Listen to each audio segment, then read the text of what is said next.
Mardi 1er janvier 2019. Bonjour à toutes et à tous et surtout bonne année, bonne santé pour vous, pour vos proches, tous nos vœux de réussite et de bonheur pour cette nouvelle année. Pour démarrer cette édition, en cette première journée de l'année, nous avons compilé en 2 minutes avec Xavier Silly sur le plateau quelques-uns des nombreux changements légaux mis en œuvre aujourd'hui en ce 1er janvier. Plusieurs évolutions institutionnelles. Résumé donc en 2 minutes avec vous Xavier. Et oui, augmentation du SMIC, baisse de la CSG, heures supplémentaires défiscalisées. Les annonces d'Emmanuel Macron suite au mouvement des Gilets jaunes cachent d'autres grands changements qui vous attendent en 2019.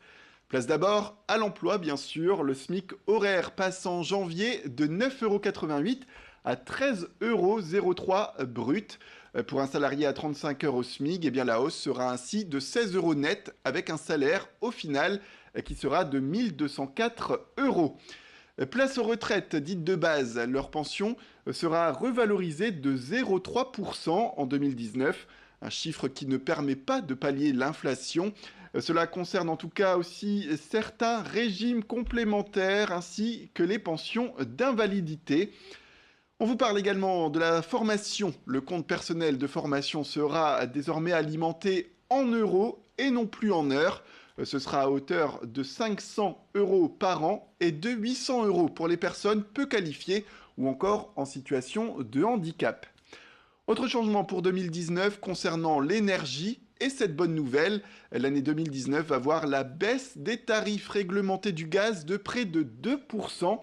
Le chèque énergie qui, lui, aide les familles les plus défavorisées sera augmenté pour sa part de 50 €. Côté écologie, avis aux jardiniers amateurs, les pesticides de synthèse seront interdits aux particuliers. Et si vous en possédez, vous pouvez les amener en filière de recyclage spécialisée pour un retraitement. Et pour terminer, eh bien, la consommation, pour aider les agriculteurs, les promotions sur les produits alimentaires dans la distribution ne pourront pas excéder 34% du prix de vente. Fini donc les 1 acheté, 1 gratuit. On partira désormais sur 2 achetés, 1 gratuit. Voilà pour ces grands changements qui vous attendent pour cette année à venir. Autre changement en ce 1er janvier, c'est la vitesse du périphérique à Lille.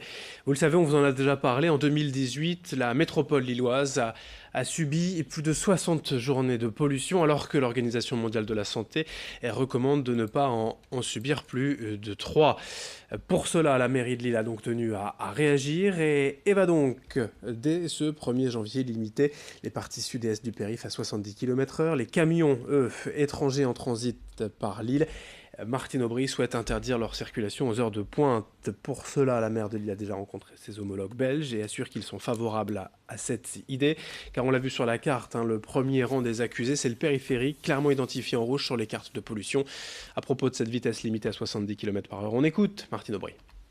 Aujourd'hui, vous le savez bien, la baisse de la place de la voiture, ça a été le plan de déplacement urbain, ça a été aussi le développement des pistes cyclables, etc., etc. Mais je crois que maintenant, il faut aller plus loin.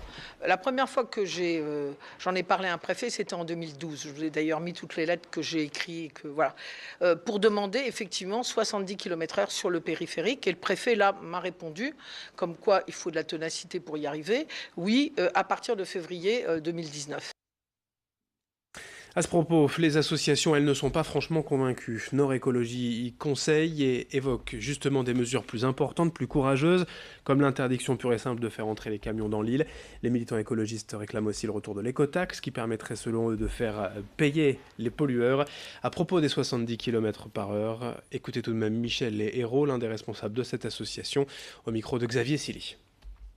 La limitation de vitesse, c'est très bien pour faire baisser les émissions sonores. Mais par contre, au niveau de l'effet sur la réduction des émissions de polluants, c'est pratiquement rien, c'est 5%. Ce sont des études qui ont été faites par Air Paris au niveau de la région parisienne. Donc c'est l'ATMO, non pas des Hauts-de-France, mais de la région parisienne qui s'appelle Air Paris et qui a fait ce genre d'études. Et à différentes vitesses, différents niveaux, différentes réductions. Et voilà ce qu'ils constatent. Donc c'est tout simplement parce que les moteurs de voiture ne sont pas du tout à leur optimum à 70 km/h et donc ça consomme beaucoup plus que ça devrait consommer. Et ce que disent les lois de la physique, voilà, par conséquent, sont bien majorées par rapport à tout ça, quoi. La nouvelle année, c'est aussi l'occasion de se remettre au sport, hein, bien sûr, de prendre des fameuses bonnes résolutions. Mais ce n'est pas toujours simple de se motiver sur la durée. La bonne volonté des premiers jours s'estompe bien trop vite. Alors pour vous aider à trouver la bonne formule, nous avons rencontré Timothée Kneppen, coach sportif à domicile et en salle, également préparateur mental. L'idée, c'est d'abord de reprendre en douceur, de ne pas vouloir trop en faire dès le début. Il est aussi primordial de se fixer des objectifs simples à tenir chaque semaine ou chaque mois. Écoutez les explications du coach recueillies par Margot Sey. Alors si moralement on commence à se sentir un peu, on commence à lâcher un peu nos bonnes résolutions qu'on s'était fixées, c'est de se rappeler pourquoi j'ai voulu reprendre le sport. C'est parce que je voulais simplement maigrir, est-ce que je voulais retrouver certaines qualités physiques que j'avais dans le temps. Voilà, remémorez-vous les objectifs que vous avez notés dans le passé, avec vos dates. Est-ce que je les ai atteints? Est-ce que je peux pas me refixer des petits objectifs un peu plus simples à réaliser? Est-ce que j'ai pas mis la barre un peu trop haute?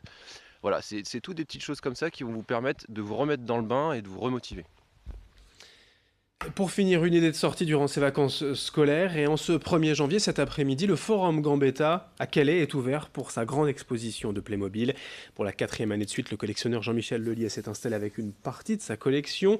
Et au programme cette année, le cinéma est à l'honneur avec plusieurs reconstitutions de scènes de films ou de dessins animés. Près de 30 000 pièces exposées au Forum Gambetta à Calais jusqu'au 6 janvier et cet après-midi de 14h à 18h en ce 1er janvier. Présentation au micro de Corentin Escaillé. Ça commence par une opération d'appendicite à l'âge de 6 ans et demi. Une première boîte achetée d'un enfant qui joue avec des jouets qui ne sont pas très jolis au départ. Hein. Avant, les cow-boys c'était moulé d'un seul bloc. On ne voyait pas la tête, on ne voyait pas les bras, on ne pouvait rien articuler. Et du jour au lendemain, l'enfant de 6 ans et demi, 7 ans se retrouve avec un jouet qu'on peut asseoir, qu'on peut bouger, qui a les bras qui bougent, qui a la tête qui tourne. Donc effectivement, il y a un attrait.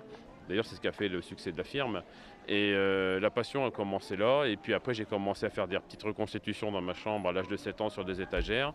Et ma façon de jouer n'a pas changé. Ce qui a changé, c'est le volume que j'utilise, puisque quelques décennies se sont écoulées. Fin de ce journal en ce 1er janvier. Ravi d'être en votre compagnie. Dans un instant à suivre vos prévisions météo.